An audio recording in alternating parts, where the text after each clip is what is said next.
नमस्कार दोस्तों। क्या आप कंफ्यूज हैं कि आप क्या सीखें, डीएसए या डेवलपमेंट? तो ये वीडियो आपके लिए ही है।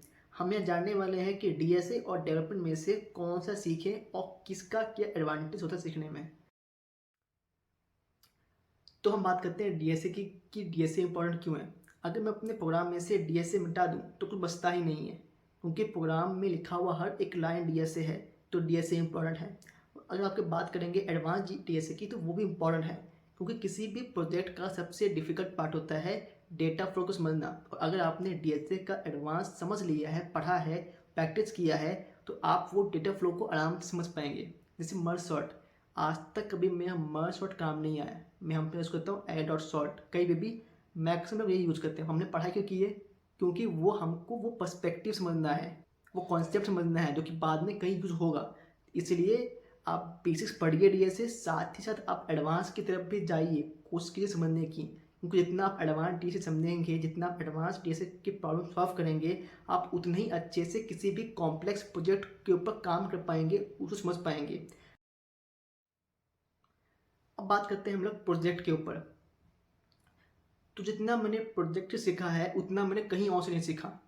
फॉर एग्जाम्पल, मानते आप एक मैकेनिकल इंजीनियर हैं, आपने अपने 4 साल की डिग्री की, फिर आप गए प्रैक्टिकल करने के लिए किसी जॉब में, और आपने एक हफ्ते में जॉब से कुछ सीखा।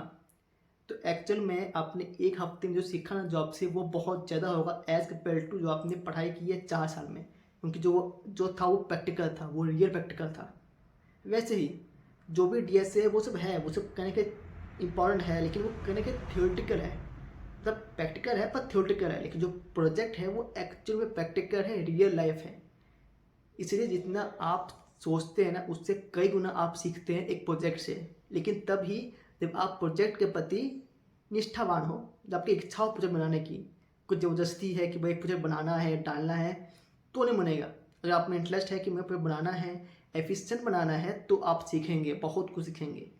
और इसलिए मैं कहता हूँ प्रोजेक्ट बनाओ, और वो बनाओ प्रोजेक्ट जो कि आपका मन करे। कोई क्या कहता है फर्क नहीं पड़ता, शुरुआत में आपका जो मन करता है वो बनाओ, चाहे वो यूज़फुल हो ना हो, यूनिक हो ना हो। शुरुआत में लर्निंग के लिए जो आपका मन करे वो प्रोजेक्ट बनाओ, लेकिन आपने जो सीखा है उसको रियल लाइफ प्रॉब्लम का यूज़ करके आप उसको बस इम्प्लीमेंट कर दो।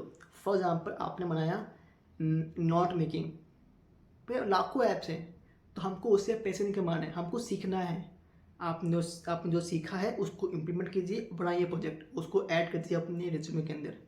टाइम के साथ अब अपना जो रिज्यूमे है वो चेंज करेंगे। ये मत सोचिए कि यार ये तो बहुत छोटा प्रोजेक्ट है, मैं क्यों ऐड करूँ। अभी तो यही है ना, आगे जब बनाएंगे उसको रिप्लेस कर देना। पर अभी तो ये लेवल फिक्स हो चुका है, बस। हाँ। तो इसका कंक्लूजन ये आता है कि डीएसए और डेवलपमेंट दोनों ही इंपॉर्टेंट है, तो दोनों ही आप सीखिए और एक साथ सीखिए। ये मत सोचिए कि एक बार मैं डीएसए सीख लूँगा, डीएसए उसके बाद में सीखूंगा, नहीं। दोनों साथ में सीखिए। डीएसए के प्रैक्टिस करते रहिए, जीएफजी है, लीड कोड है, हैकर रैंक है, धीरे धीरे, फास्ट नहीं कि भैया सब उस पर तो भैया एडवांस करेंगे, नहीं। धीरे धीरे सीखिए। और यही सेम चीज़ आपका प्रोजेक्ट के ऊपर भी है कि धीरे धीरे अपना बनाइए प्रोजेक्ट, प्रैक्टिस कीजिए, एडवांस पे जाइए। दोनों ही सीखिए, दोनों ही इम्पोर्टेंट है और दोनों ही नेसेसरी है।